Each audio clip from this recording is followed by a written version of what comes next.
We are, I think we are live, and I'm double checking here. Yes, absolutely. We are. There we go. We are live with Professor Donna Murch. Let me make sure we are all set. Yes, we are. Here we go. Excellent. Um, good evening, Professor Donna Murch.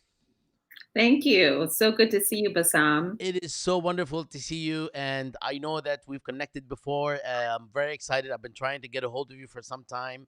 This is basically a talk or a conversation or an interview on race matters before and after the elections, because it's not just about after the elections, even though this is really important, and it's not just about before the elections. It's actually race matters, period. But I wanted to emphasize the elections because a lot of people seem to assume that the past 4 years have been the issue with race, and I reject that. The issue has been an issue, and more than an issue, for much longer than the past 4 years under President Trump, and it's likely to continue. So this is why I'd love to us to get some insights from you, and I will introduce you before we move forward. This is part of the 2020 election and whatnot series, and we've had about five discussions before, and we're very happy to have you. So to everyone joining us, we are on Facebook as well as Twitter, not Twitter, sorry. We're on Facebook as well as YouTube, which I'm very excited about because not often have we done that. And now we have the ability to stream to different locations. Uh, I'm very excited to be joined by Donna Murch, an associate professor of history at Rutgers University. She is currently completing a new trade press book entitled Crack in Los Angeles: Policing the Crisis and the War on Drugs. She also has a forthcoming book of essays that will be published later this year entitled Asata Taught Me: State Violence, Mass Incarceration, and the Movement for Black Lives. In October 2010, Murch published the award winning monograph Living for the City: Migration, Education, and the Rise of the Black Panther Party in Oakland, California, with the University of North Carolina Press, which won the Phyllis Wheatley Prize in December 2011. She has written for the Sunday Washington Post, New Republic, Nation, Boston Review, the Chronicle for Higher Education, Black Scholar, and the Journal of American History, as well as appearing in Stanley Nelson's documentary Black Panthers: Vanguard of the Revolution. And there's a lot more. We will try to have as much information on Donna's scholarship and activities on the feed, either today live or when we publish the interview posthumously. So, first, welcome, Donna. Thank you for joining us. I am very excited again to speak with you about the election and the question of race before and after. So I'll start with very basic question. How do you interpret the outcomes of the 2020 presidential elections? Okay, let me just say I am an avid reader of Jedediah, and I followed your career and your projects, and it's just an honor to be here, as well as having always watching your incredible DJ sets, which bring much needed joy in this Thank very you. difficult time. Thank you. You're welcome. Um, oh my goodness, the racial politics of the election. We're in a very hard time. I Many people I know, I think we spent our initial uh, the Tuesday and Wednesday of the election in an utter state of shock, paralysis, and fear because of how much closer the election was than had been predicted. And I think we all have PTSD from 2016. I'm from Western Pennsylvania, so I Hmm. grew up in Erie. So this So was you had particularly, something to do with it yes, in our both times. exactly. And I now live in Pennsylvania. I now live in Eastern Pennsylvania in Philadelphia, which is really the other side of the world, but still Pennsylvania.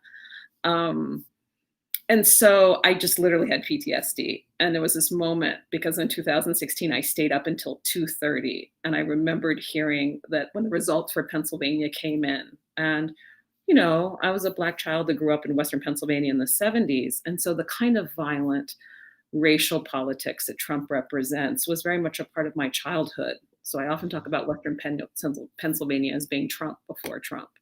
And that speaks to this larger question about the racial politics of this election. The first thing I want to say is that it's very frustrating to see the way in which the Democratic Party and the mainstream media treats Trump as if he is this horrible aberration, which is unlike anything we've ever seen. And I think that Trump is the logical culmination of a lot of the politics of the Republican Party post civil rights movement, and also, unfortunately, the larger two party system.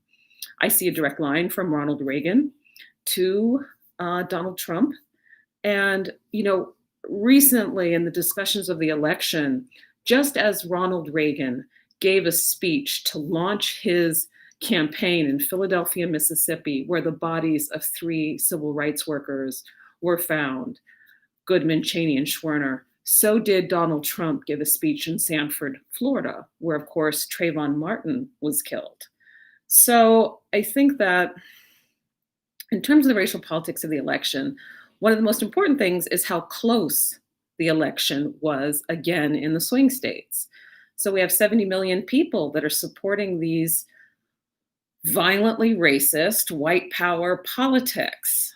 And I think that while I am relieved, I, of course, supported Biden um, as really an anti Trump vote. But this was a very difficult election because the combination of Joe Biden and also Kamala Harris, who is so important, this important precedent of having our first female vice president and our first Black female vice president, our first Indian American president. This is very, very important. So the kinds of limitations on who can serve at the top of the United States has been broken in terms of the vice presidency. So that's very important. But that said, both Joe Biden and Kamala Harris, they are people that are deeply implicated in the politics of mass incarceration. And so I think that we were given a very difficult choice. The frightening, genocidal, racial, white power politics of Trump, but a still relatively conservative, someone I would describe as being the right wing of the Democratic Party. And this has happened after we've seen the largest protest movement in history over the past 5 months, and a fight to protest state violence and to argue about the importance of Black lives. So I'm quite relieved that Donald Trump did not win, but I am also deeply concerned about what the Biden presidency is going to look like and the scale of support for Donald Trump and the kinds of right wing politics that he represents. So I just see this as a very hard time. I'm an American historian, so I'm sanguine about the continuities of racial violence and white supremacy in American past and present. Nevertheless, this is just one of the most frightening moments that I personally have witnessed, and almost everyone I know feels the same way.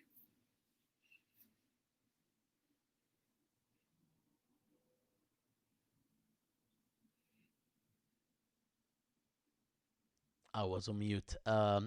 Thank you, Donna. I want to follow up with actually many questions, and one of the questions that are on people's minds, having seen some of the data, some of the images and reports lately regarding the increased support for Trump among uh, black, brown, and Asian populations. And that is a signal that potentially a signal that his coalition is growing. but is it also something else? Can you tell us a little bit about how to interpret this, and whether it's all bad, and how can we view this development, or is it accurate empirically? Yeah. Um, yeah, I think that one of the things I was really struck by is once it became clear that Biden was going to win the Electoral College, and of course, the popular vote by over 5 million people, then there was a turn to trying to figure out um, the distribution of the vote and why the election looked the way it did. And the day after, there was a lot of discussion about the increase, drawing on the Edison polls of the increase of Black and Latino support. Most of the mainstream media coverage focused on that, although there was also an increase in the vote by Asian Americans.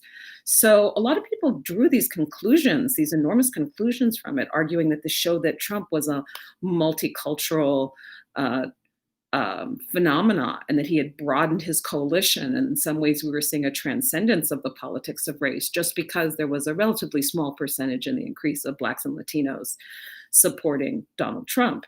Um, in this, I followed the journalism very carefully of Juan Gonzalez. And I think the original reporting that he's done about the Edison polls is extremely important. And one of his biggest arguments is that elections are won not by percentages, but by total numbers. So, one of the striking things is that Trump maintained his vote and exceeded it from 2016. But the reason that we've had the success of the Biden Harris ticket is because large numbers of people turned out. And of course, the Latino turnout has been absolutely crucial. I mean, there was one of the things I was a bit troubled by in the coverage was when they were talking about the flipping of Georgia and Arizona from red to blue. I felt that there was not enough discussion of the demographics of how this has happened. It was talked about only really in relationship to Biden and not in relationship to the shifting demographics, the enormous black, the enormous brown and native turnout in Arizona that made this small electoral college miracle possible. And of course, the organizing efforts of Stacey Abrams and other Black grassroots activists on the ground in Georgia. So I think it's very important to talk about the size and the importance of Black and Brown turnout, and that in many ways, this is what delivered the uh, the Electoral College for Biden. Um, I think another important point to make about this is that how do we understand the relationship between Biden winning the Electoral College and then the real failures, I would say, of the Democrats in the down ballot races? Political commentators have talked about how, in many ways, and I draw this also from Mike Davis, who gave a brilliant interview about this, that in many ways, the Biden campaign modeled itself on the Clinton campaign. It didn't make the mistake of not going to Wisconsin, but it focused largely on white swing, middle class swing voters, suburban voters in the swing states. And I think that while Biden won, not with the enormous lead that was predicted, this also helps to explain why we have a Biden Harris ticket at the top, but then we've seen the losses for the Democrats down in the down ballot races. So, one of the things that I find frustrating is that increasingly we see such a racialized two party system. This is, of course, not new.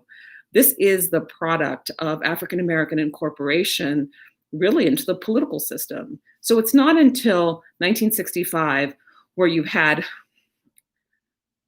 at shortest a decade and at longest at least 30 years of direct organizing, the fight to have African Americans um, to their demand to have full political rights. This is not won until 1965. That's very important, that essentially the Black population in the United States has not had full political rights until the last 55 years.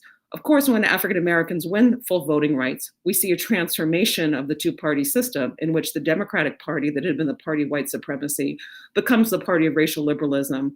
And by 1968, is when you generally talk about 3 years after the passage of the Voting Rights as full incorporation. Well, this resulted in the realignment of large numbers of whites into the Republican Party. So, after the election of Lyndon Johnson, no president has been elected with the majority of the white vote. So, this is another way in which Trump is about the direct continuity from this earlier period. I'd say that right now, this racialization of the two-party system, it just has accelerated. Trump is winning with very large margins of the white population. And the kind of discussions that happened after we had the election results focused on the idea that the Trump vote by white men had gone down 2% and had increased by blacks and Latinos, a percentage between 3 and 5%. And I thought this was a real problem because it hides the true demographics of what the election looks like. Trump's largest base of support is, of course, evangelical Christians that are 15% of the population, but 28% of the election. So it's almost like it's the elephant in the room that it is, of course, the white population cross class that is bringing us Donald Trump. But the focus on a small percentage of Latinos, especially in South Texas, as the explanation for Trump's strength, I think is just deeply problematic. The numbers and the scale of turnout among Blacks and Latinos were actually key to Biden's victory. At the same time, the tendency of the mainstream Democratic Party to only focus on a tiny segment of the electorate, this has to stop. If the Democratic Party is going to be a truly viable party in the future, it has to give up this strategy of really only seeing white voters as important. He did not even visit Texas. And I think that Texas, it's being explained for cultural reasons like abortion, but of course the borderlands in Texas have been major sites of all kinds of radical organizing. The Democratic Party needs to focus on who its true constituencies are and expend the resources that should accord that, not only privileging a tiny portion of the white electorate. Thank you, Donna. Um, uh, can you elaborate? I mean, there are a ton of questions that I'd love to ask you. Issue is that the shorter these interviews are, the more they circulate. So we have this catch 22. However, I will ask you more questions before we move on to. Towards the end, I'd like to have a more of a casual conversation, even more casual than this, about just ordinary people and ordinary discourse and uh, uh, how things are developing in various communities that are concerned, and I don't think the concern has ended, as you stated.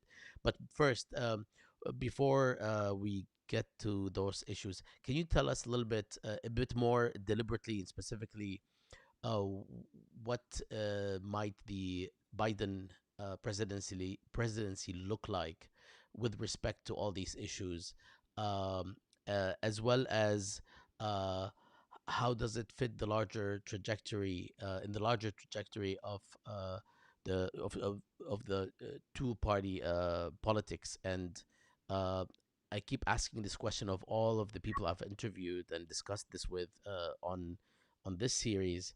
uh, are we stuck with the two parties? And is there any real liberation, not in the substantive sense, but in the institutional sense, without this two party system sort of cracking and giving, you know, space to other opportunities and movement parties, something that actually breaks the dichotomy, the back and forth, the duality, the binary that we have now. Yeah, I'll start with the last part first. This is a great source of sadness and consternation for me and many people that I know, because I think that it's never been as clear as it is now, the limitations of the kind of structure of democracy that we have in the United States. Its original basis in the Federalist Papers, and given our history of settler colonialism and slavery, of really a kind of constitution and structure of government, which was explicitly constructed in order to prevent majority rule. This is why we have the Electoral College. And the idea that the dominant part of our parliament is represented by region and not by population. And this has had such extraordinary problems. And it's very important to note that this is, of course, rooted in a history in which slaveholders were terrified about the potential of the non-slaveholding regions of the United States to outlaw slavery. So it's not just an abstract fear of tyranny of the majority, it's specifically a fear to protect racial slavery and extraction. And it just can't be said enough. I feel I don't want to be too pessimistic, but it's just unclear to me how we can move forward in any constructive way without a rules change. All of these things, be it the Electoral College, winner take all elections, the inordinate power of the Senate, and of course, what's really frightening, I think, is that the Republican Party at the state and federal level has amassed so much power, not only its majority on the Supreme Court, but also the ways in which it has built will have control over the drawing of voter districts. So when you think about some of the defeats of Democrats in the down ballot elections, a lot of this has to do with the construction of voting districts at the state and federal level. So there's a real problem in which it's very clear, it's going all the way back to 2000. Every Democratic candidate has won the majority of the popular vote. The Republican Party has become a true minority power, but at the same time of it becoming a smaller and smaller minority of the population, it's strengthened its institutional power. And of course, I hate to even use this word, the masterful planning of Mitch McConnell, everything from how the courts have been packed all the way up through the Supreme Court to just, in many ways, I think the comparison of Mitch McConnell would be with Lyndon Johnson as the master of the Senate. So we're facing this problem of the institutionalization of a minority power and a minority constituency in the context of this multiracial democracy, and in which we're seeing a shift in the demographics, so that the white minority is essentially fighting to control the country and is doing so very, very successfully. And that needs to be said. In the mainstream media, this discussion of we can't determine whether or not Trump is a racist or the people who are voting for him or not are racist. I don't exactly know what would constitute a racist, given the very explicit references of things that he has said about Muslims, whole parts of the world, and attributing criminalizing entire populations. So if that's not racism, I actually don't know what racism is. So yeah, I think it's we need to fight over rules changes.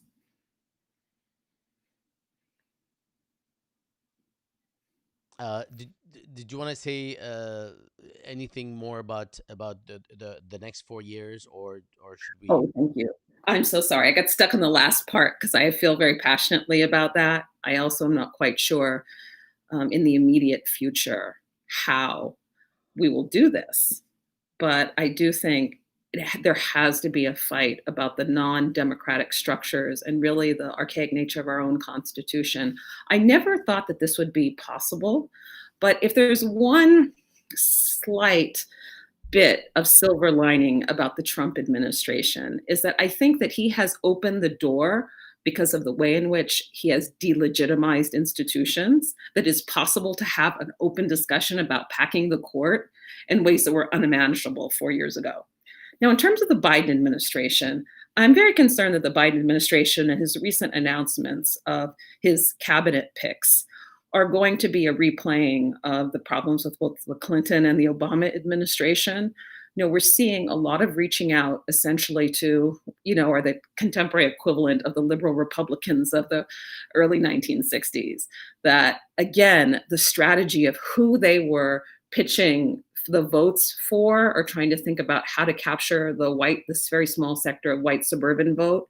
And so thinking about a bipartisan cabinet, we saw, of course, the attacks on the left immediately after the election results came out. 40% of the House are part of the Progressive Caucus. So that's really important. When we talk about the left wing of the Democratic Party and the Bernie wing of the Democratic Party, they are large sections of congressmen. And yet they were actually blaming this portion of the party for their electoral failures. And I think it might be Mike Davis that pointed out that in some of the same states that Trump won, oh no, it was actually Annalise Orlick, that you also had successful referendums on minimum wage campaigns. So that tells you something, that there's a real tension in the country and that there's a need for a Democratic Party that's going to embrace a real program of economic redistribution. We are having such enormous amounts of hunger in the United States, of downward mobility. I saw a recent survey that said 41% of the population, of the African American population in one survey, said that they were food insecure. We're going to see an absolute tsunami of evictions. And so, my biggest fear about the Biden administration is that it's most concerned about capturing a very small percentage of the electorate and sees bipartisanship as the road to doing this. When it is just very clear, looking at the both Obama administrations of the, and this is even worse after the Trump period, the difficulty of getting Republicans to work with them. I mean, nearly all of the Republican Party and Republican politicians are not even certifying that Joe Biden has won the election. That should tell us that bipartisanship is not going to work.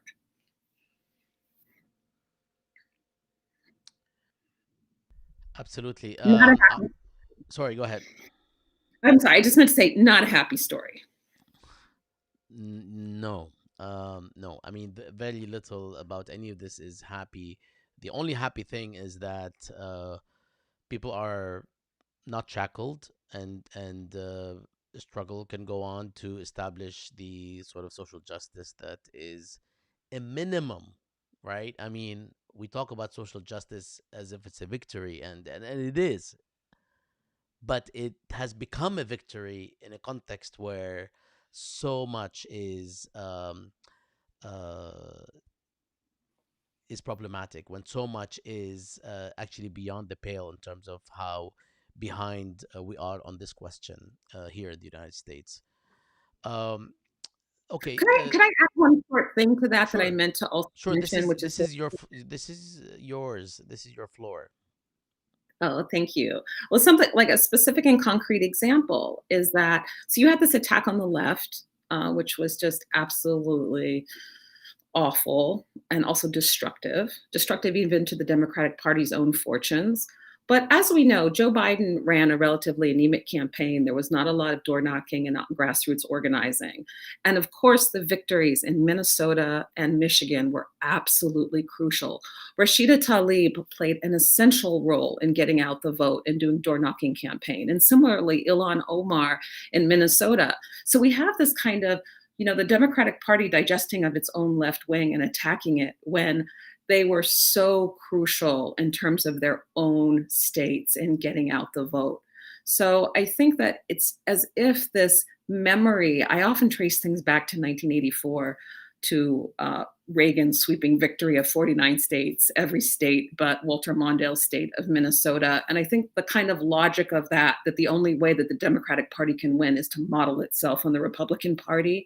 This kind of vision of politics just weighs on the kinds of centrist Democrats who run the Democratic Party so that they're just replaying this story over and over and over, even though it's not a winning strategy.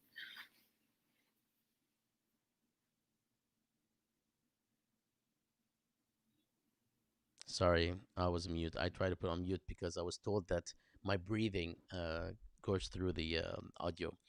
All right. Yes, there is a lot to talk about here in terms of the politics that we see regarding the left. Also, in terms of the two forces that are pulling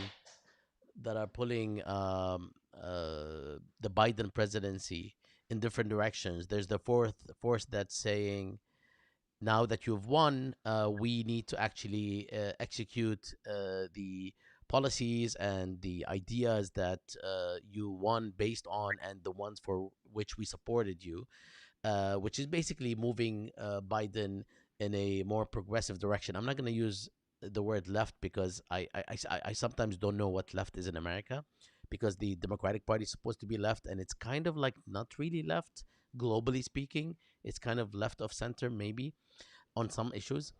But then the other force is basically pulling Biden in the other direction towards the center, and sometimes center right, and that force is the force that has the logic, or that carries the logic of trying to stay in power and reproduce one's power in the United States. You've got to sort of be around the center, and you've got to satisfy the forces that are not just propping up the Republican Party, but they're also propping up the Democratic Party. As we know, the support from various, say, firms and corporations to presidential candidates historically is not different, and in fact, it's sometimes it overrides the Republican support when it comes to support of the Democratic Party by these large corporations that have quite a bit of power. So, so in that sense, there's this tug of war, and so a quick question, which sort of wraps up, hopefully, what we were talking about. Do you think, first of all, that do you see these two forces? This is a very broad description. Do you see these two forces, and do you think one will win over the other, or is it about the type of issues, and then on some issues, part or this side is likely to triumph, and then on other issues the other would? Yeah. I mean, the unfortunate part is that it depends on what happens, of course, in the elections in Georgia in those two seats. That's absolutely crucial that we have an evenly split Senate with a tie breaking vote coming from the vice president. From the things that I've read, it's still, I think the Republicans are better positioned to win these two seats. So that's the first question. I think that will be the big determinant. But given the loss of all of the seats in the House and the difficulty of the Democrats winning a bare tie-breaking majority, best case scenario in the Senate, it's going to be almost impossible to push through a real agenda of progressive change. And I'd say, in terms of the question of the left, I think, the United States, of course, because of its fight against the so called tyranny of the majority that many of us would call democracy, um, it makes the parties skew to the right. But when I say left in the context of the United States, what I mean is a kind of, it's not the left of the Communist Party. The United States is the biggest anti-communist hegemon in the world. And so that history of violent anti-communism has deeply shaped 20th and 21st century politics. So when I talk about the left in the United States, what I mean, even in the context of electoral politics, is the basis of social democracy. So fighting for core redistributive questions, strengthening the welfare state, considering Medicare for all, i.e., national health insurance, taking insurance out of the private realm, supporting a strengthening of public infrastructure, which in a lot of countries, I guess, they have a much broader set of portfolio of political options. But I think it's looking, I hate to be pessimistic, but it's looking very bleak to me. I don't see, given the real vulnerability of the Democratic Party in House and Senate elections, how this kind of effort would take place. I think that Trump has been very important in creating a model of governance in which Republicans are terrified to have Trump turn against them. Even though he's not going to be the president, it's very unlikely. I don't think his attempts at a coup, or what people have called his attempt at a coup, is going to work. But he's not going to disappear. He's going to continue to be a kingmaker. And this is why the Republicans, they're terrified of him. In order to get election, he has been enormously successful with his base. This election is really not a defeat of Trump. It's a relatively small margin in the Electoral College, in which he was still able to maintain the electoral base of 2016. And of course, we know, and this is a very important point that no one is talking about in the mainstream media, his total number of votes and percentages from white women actually increased, even in the context of the COVID pandemic. So Trump is going to remain a very powerful force. I think that one reason, and I'm still thinking through this. I'll just say I'm a historian, not a political scientist. So this is kind of my deep interest in politics versus my profession. So some of this is kind of me as citizen trying to understand our country. But one of the things I'm deeply frustrated about is how Democrats continue to reach across the aisle when it's clear this won't work. And my latest thoughts about that is it just really has to do with the donors in the Democratic Party. There is a real anxiety about the left in the Democratic Party. And the promise of bipartisanship is partially a signal, not only to Republicans, which I think there is very little chance of getting Republican members of the House or the Senate to work with Democrats. I mean, if you think that, you haven't been paying attention at all. So I think that that actually has a lot more to do with the fights between a corporate wing of the Democratic Party, which is so strong and powerful, the fact that we have not had any campaign finance reform. So the Democratic Party, what its traditional base had been, apart from the plebiscite essentially that you had in the South because of Jim Crow and white supremacy. In the North, the Democratic Party had been the party of liberalism, the party to attract urban immigrants, the party of the poor people in the United States. But now the Democratic Party has become so dominated by a kind of corporate vision that the basic fights over the most basic questions of social welfare have been expunged. So the combination of the lessons that people are drawing from the strength of the Republican Party in this moment, despite the catastrophic policy that Donald Trump has had on COVID, in which 250,000 people have died, and likely we're going to see another 200,000 die in the next 6 months, or even more than that. Despite that, the fact that he was able to actually increase his total number of votes, I think that the lessons that the leaders of the Democratic Party are taking from that is that centrism and trying to cultivate the tiny portion of the Republican Party that is not completely identified with Trump is their way forward. I wish I could be more cheery. I'd You like to are be. you are perfect. This is really all very important, and I know that you are sort of being concise because there's a lot more to say, but this is how things work with these interviews and discussions, given that so many are happening, but each, I think, each is catering to a particular community, a particular audience. So we would love for our audience to get your view and insights. um, okay, this is like a little different. I've heard that your faculty grad union has engaged in electoral activism and established a freedom school. Can you talk a little bit about that and how it fits with the current moment? Sure. Um, so I teach at Rutgers, and we have a very powerful union that is the Rutgers AAUP AFT. And it's a union, it's one of the few faculty unions in the country in which all the categories, with the exception of part time lecturers, are included within the same union. So you have tenure track faculty, tenured and tenure track faculty, you have non tenure track faculty, and then you have graduate students. And um, our union has been really engaged in thinking about the importance of broad redistributive labor politics. So, one of the reasons I wanted to link our discussion of our union with this larger discussion about the American elections is that I myself, I've largely been involved in anti-carceral politics and supporting and documented the movement for Black lives, fighting against mass incarceration. But in the last 2 or 3 years, I've gotten involved in our union because it's a true left-led union. And I think one of the ways to bring the Democratic Party back to its redistributive base and to thinking about how is it going to be a viable party in the future is really the importance of the labor movement and working class organizing. So, to this end, our union has developed a freedom school, which is modeled on the Student Nonviolent Coordinating Committee.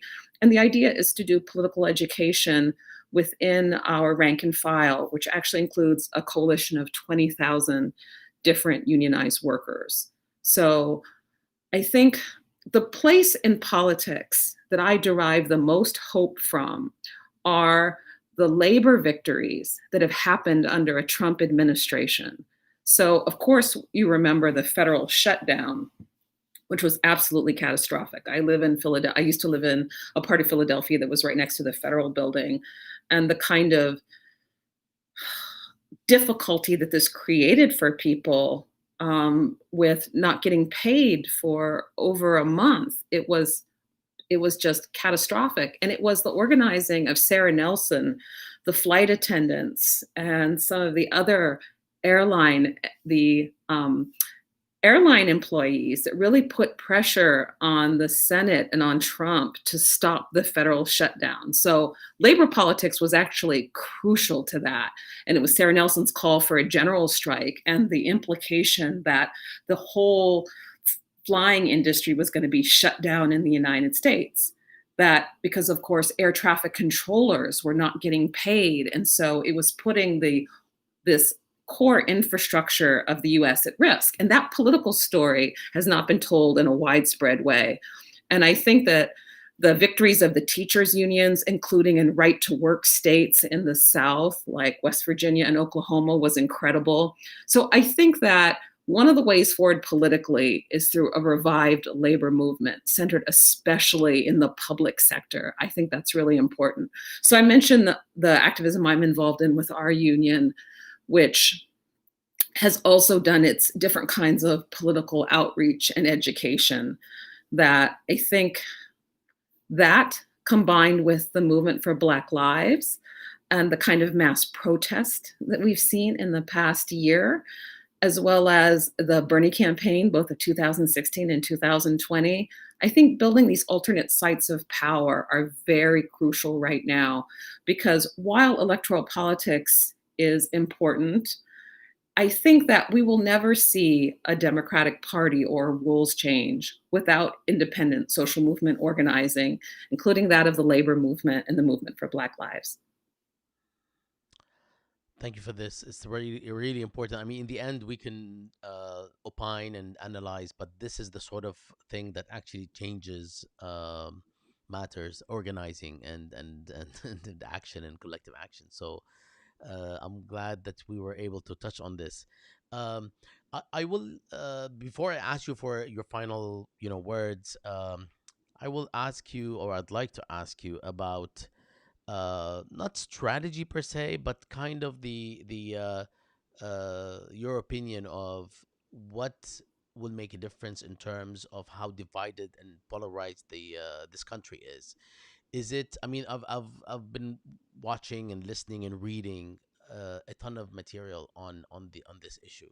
Is it swaying the quote unquote white male vote towards the social justice train that is needed, or is it just more active organizing on part of the progressive movement, which might, I mean, these things are not mutually exclusive, but there are audiences within the more progressive side or pole of the population that are not active, and they need to be activated, and that's what happens when progressive politics engages in activism. It brings these people, the quote unquote the base, to become more active, involved. But is it? Some people focus more on the need to address the concerns of quote unquote the plurality of the other side, because without that we're going to be continuously divided, almost 50-50, 45-55 on issues on which, and we're not talking about simple opinion matters. We're talking about basic rights of various sorts of populations. But on this particular matter, the matter of race, what is the way to go? And if it's a combination, what is the combination?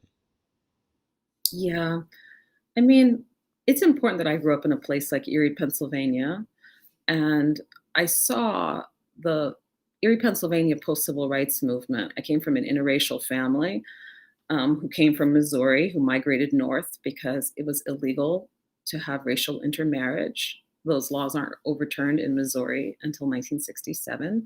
And we moved to a really, really conservative part of the country. And I'm not a big believer in trying to win the hearts and minds of Trump supporters. I think that we have to take people's political formations very seriously.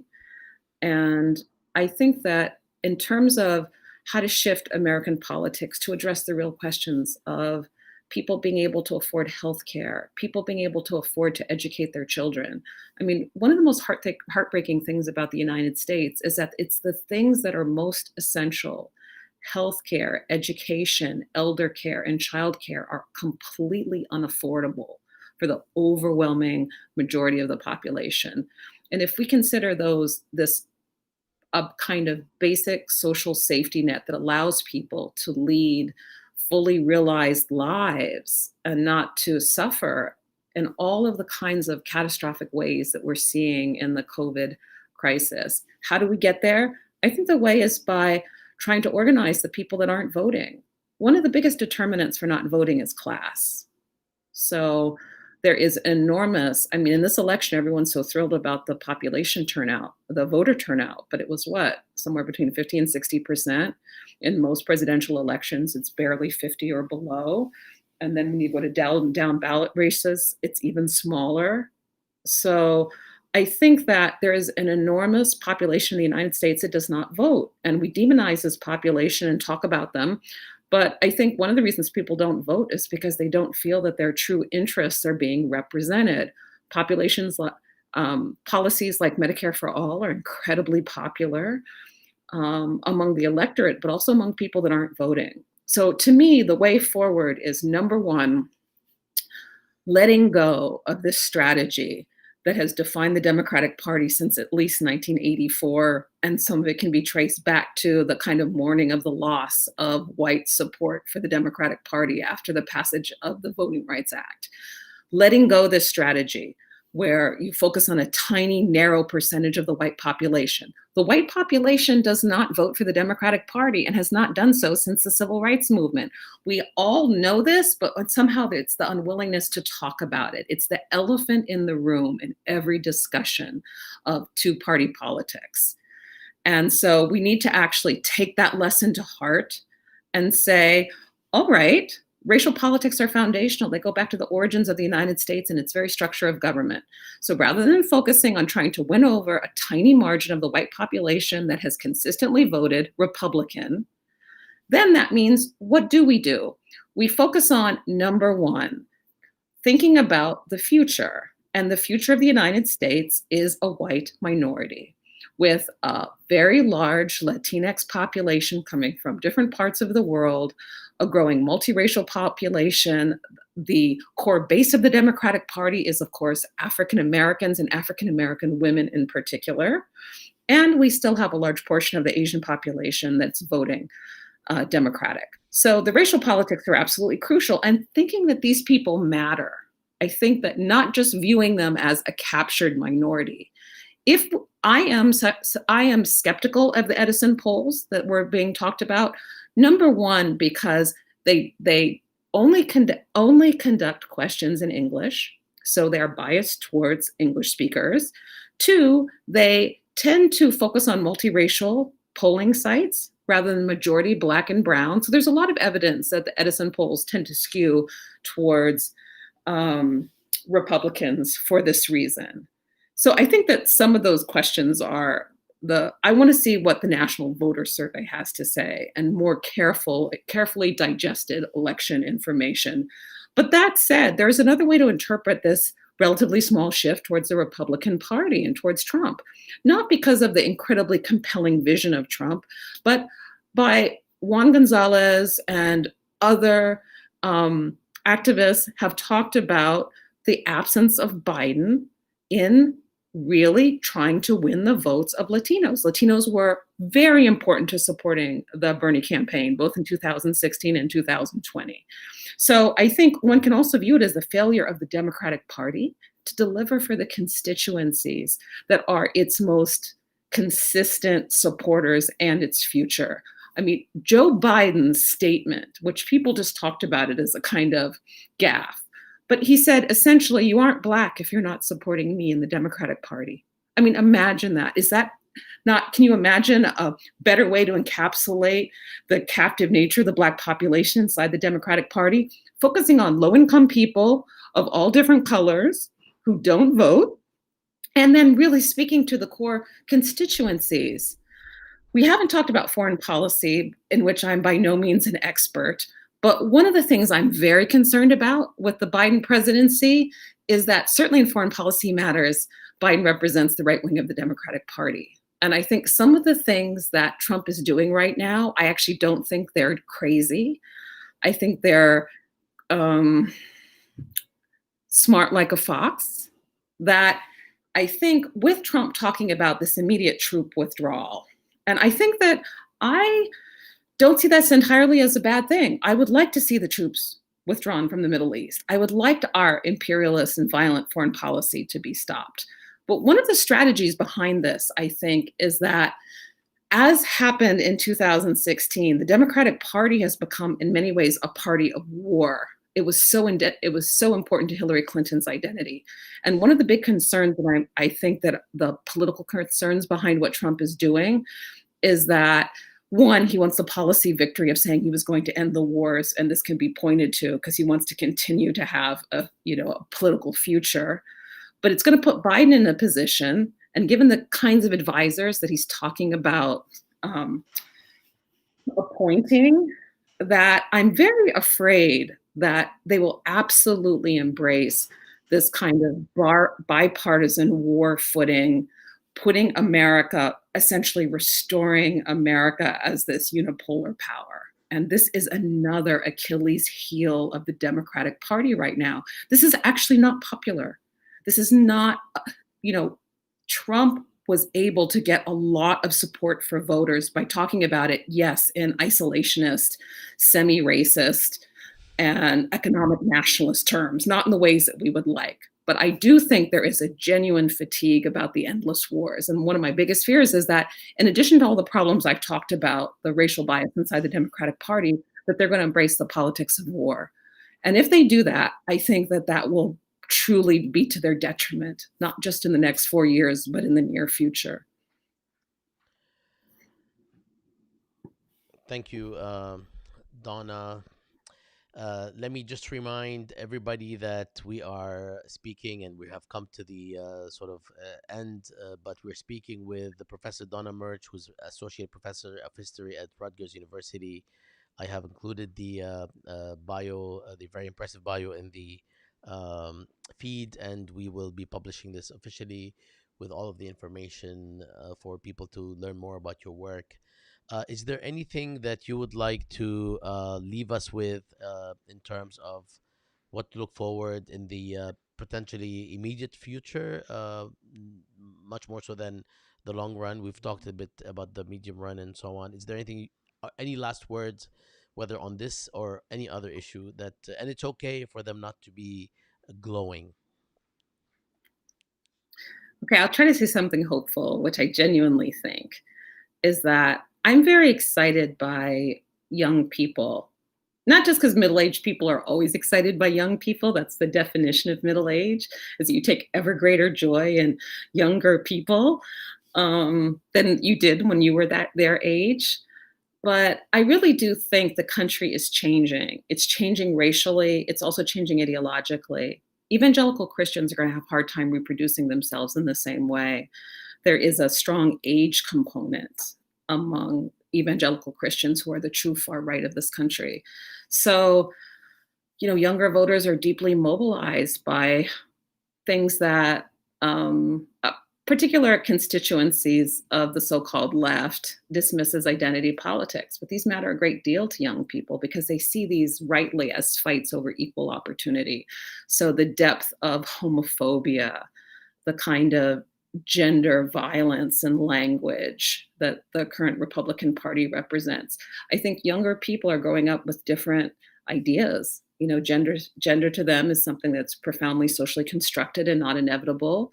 They don't understand homophobia. They've grown up in an entirely different world. And so I actually have not so much hope for the near term, but for the far term in the transformation of the United States, not only the shrinking size of the white population, but also kind of the ideological shift. Because one of the biggest things is like, and this is how life works, which is through dialectics. Younger people are aware of how the essentials that I've talked about, how little those are available to them. They are aware of debt as well as climate destruction. And so they have their politics have shifted. They don't think they're going to make more money than their parents or as much money as their parents. And as a result, they are deeply socially minded. And this isn't just a kind of abstract ideology, it grows out of the circumstances of their lives. So I think in the longer term, the real possibilities for the United States. But just to circle back to the very important question that you asked at the beginning, in order for them to be fully represented along with the non white majority that is going to emerge in the United States, we need a rules change to our democracy, if we could call it a democracy. We need a rules change to our very narrow 18th century vision of what a democratic country is. And without that rules change, we are going to continue to shore up minority rule, both at our own peril and at the world's peril.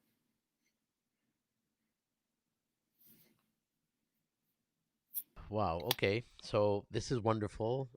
Thank you so much for your uh, insights and generosity and being with us for actually much longer than we had discussed. So I really appreciate it, and we all do. We are, for the first time, just so you know, we're actually on four platforms right now. This is why the audience is sort of divided in different places. But this way, people can access this discussion live, not just on Facebook, but also on YouTube. It's on YouTube, two YouTube channels and two Facebook channels. So I hope that people have been able to grab or to catch some of this, to grab, yeah, I know, maybe because we're talking about Trump, to catch some of this, and also we will be publishing it. So I'll send you, and we will publish the link to the entire interview with some more information in the body. Thank you again so much. I was with Professor Donna Murch, who is a professor of history at Rutgers University, actually where my partner also teaches now, and this is very exciting. So I hope to be seeing you as well, and hope we can talk more down the line. I will save this interview, and I'll actually pull some nuggets from it, and I will bring them up. Hopefully, maybe in a, I don't know, few months, a year, so we can talk about it further. So thank you very much, Donna, and thank you for joining us. And have a wonderful, wonderful day. Stay safe and be well. Thank you so much, Bassam. I'm honored. Take care.